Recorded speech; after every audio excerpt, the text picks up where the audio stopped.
गौरव जी, पहले तो बहुत खुशी हुई आपको देखते हुए। इस ऐप के बारे में काफ़ी चर्चा हो रही है और विभू जी इस अतरंगी ऐप को लेके आ रहे हैं। अतरंगी क्या कहना चाहोगे सर?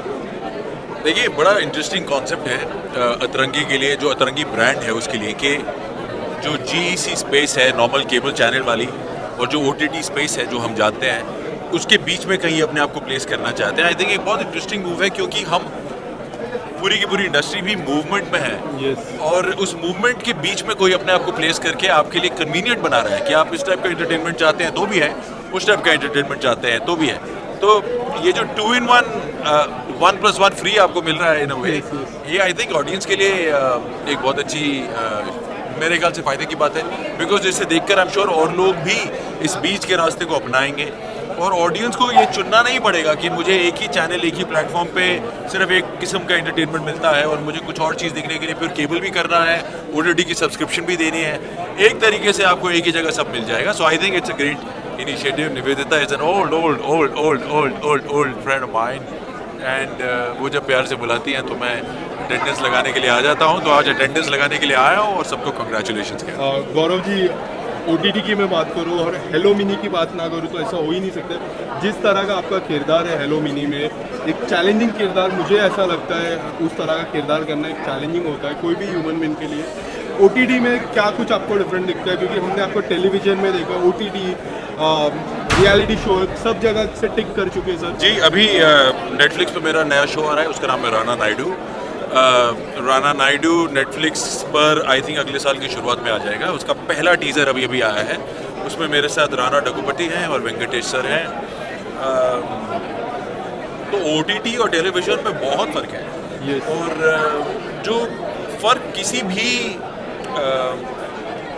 अगर मैं उसे एंटरटेनमेंट प्रोडक्ट की बात कहूँ, तो जो फ़र्क किसी भी एंटरटेनमेंट प्रोडक्ट में होता है वो इसलिए होता है क्योंकि वो एक अलग ऑडियंस के लिए बना होता है। और जिस किस्म से ऑडियंस का टेस्ट चेंज हुआ है पिछले 10-15 साल में इंटरनेट की वजह से, अब audience international cinema, international shows, international entertainment देखकर एक किस्म की स्टैंडर्ड की अब उन्हें उम्मीद रहती है, प्रोडक्शन वैल्यू की उम्मीद रहती है। सो आई थिंक जो ओटीटी इंडिया में डेवलप हो रहा है वो एक उस ऑडियंस के लिए डेवलप हो रहा है जो ऑलरेडी अब अपने आप को इस इंटरनेशनल स्टैंडर्ड से अवेयर करा चुकी है। जहाँ हमारी मेन हार्डकोर मास होता रहो, इस चीज होता जाएगा, वैसे वैसे एंटरटेनमेंट को भी चेंज होना पड़ेगा। पर गौरव जी, मैं एक सवाल आपसे पूछता हूँ। रियलिटी शो बिग बॉस की मैं बात करूँ, आपका गेम मुझे काफ़ी पर्सनली, मैं अभी भी वो लेवल का जो गौरव जी का गेम था आज भी मुझे अच्छा लगता है। बट गौरव जी, उसके बाद मैंने कभी आपको बिग बॉस में नहीं देखा। बहुत सारे कंटेस्टेंट को आते जाते फिर से आते एज ए सीनियर, फिर से एक नया बिग बॉस का चालू होने वाला है सर। आपको सीनियर हम कभी भी देख पाएंगे एज ए गौरव फैंस? देखिए, आपको एक बात सीधी सीधी बता देता हूँ। जिस सीज़न में मैं गया था वो सीज़न था जिसमें सबसे पहली बार कॉमनर्स को बुलाया गया था। यस। उस सीज़न में सेलिब्रिटीज़ को इस्तेमाल करना था कॉमनर्स को जिताने के लिए, क्योंकि अगर एक्सपेरिमेंट पहले साल फेल हो जाएगा तो वो कंटिन्यू नहीं हो सकता। और एक्सपेरिमेंट कंटिन्यू इसलिए करना चाहते थे क्योंकि दुनिया भर में जब बिग ब्रदर बनाया जाता है तो कॉमनर्स के साथ बनाया जाता है। बीच में कभी कभी कुछ सेलिब्रिटी सीज़न होते हैं, बट मोस्टली जो बिग ब्रदर सीजन्स दुनिया भर में चलते हैं वो नॉर्मल लोगों के साथ बनाए जाते हैं। अब हमारे देश में बहुत जनता है, उसमें बहुत डिफरेंसेस हैं, बहुत लड़ाई झगड़े, मज़ेदार चीज़ें, इंटरेक्शंस हो सकती हैं। उनको एक्चुअली सेलिब्रिटीज़ की ज़रूरत नहीं है। तो वो कोशिश कर रहे थे कि बिग बॉस को हम एक नॉर्मल कॉमनर वाला शो बना देंगे, जिसके लिए पहली कोशिश हमारा वाला सीज़न था। और उस कोशिश में मैं कहीं उनकी रास्ते का पत्थर था शुरू से, क्योंकि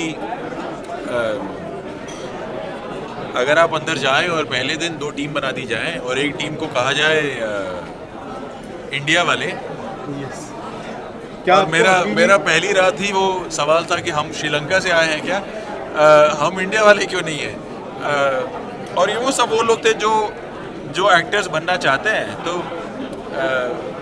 कुछ एक ऐसा माहौल था वहाँ जिसके बारे में बात करने की ज़्यादा ज़रूरत नहीं है। मैं सिर्फ इस बात से खुश हूँ कि मैं बिग बॉस जैसे शो में गया और मुझे उसके बाद से सिर्फ तारीफ ही सुनने को मिलती है। नॉर्मली लोग बिग बॉस जाते हैं तो गालियाँ सुनने को मिलती हैं। बट जो अपना वैल्यू सिस्टम, जो अपना बिहेवियर मैं रखना चाहता था वो मैं रख पाया. So thank you. Gaurav ji, क्या आपको लगता है आप अभी भी वेल डिजर्विंग थे वो उस किताब को हासिल करने के लिए? मैं अगर वो मुझे वो middle of the week surprise eviction नहीं करते जो उन्होंने किया, Yes, yes, yes. I don't know आप लोगों को याद है कि नहीं, मैं Yes, बीच sir. ऑफ हफ्ते के बीच में गया था, सलमान साहब के साथ नहीं गया था. वो सरप्राइज एविक्शन नहीं होता तो फिर वो फंस जाते हैं ना, क्योंकि एंड में आप मेरे सामने किसी को कैसे जिताएंगे जब वो किसी भी पैमाने में बराबर ना हो. तो देखिए, आपको जिताने के लिए साथ में किसी ऐसे को खड़ा करना पड़ता है जिसको देख के लगे कि हाँ इसके ऊपर कोई दूसरा जीत गया. सो इसलिए एक आखिरी सवाल गौरव जी, क्या हमारा सपना आपको बिग बॉस में फिर से देखना एक सपना ही रहेगा कि हकीकत हो जाएगा? नहीं, आई थिंक जब मेरी कोई फिल्म रिलीज होगी और मैं वहाँ जाऊँगा तो आप मुझे जरूर देखेंगे. Thank you Gaurav ji. चलिए.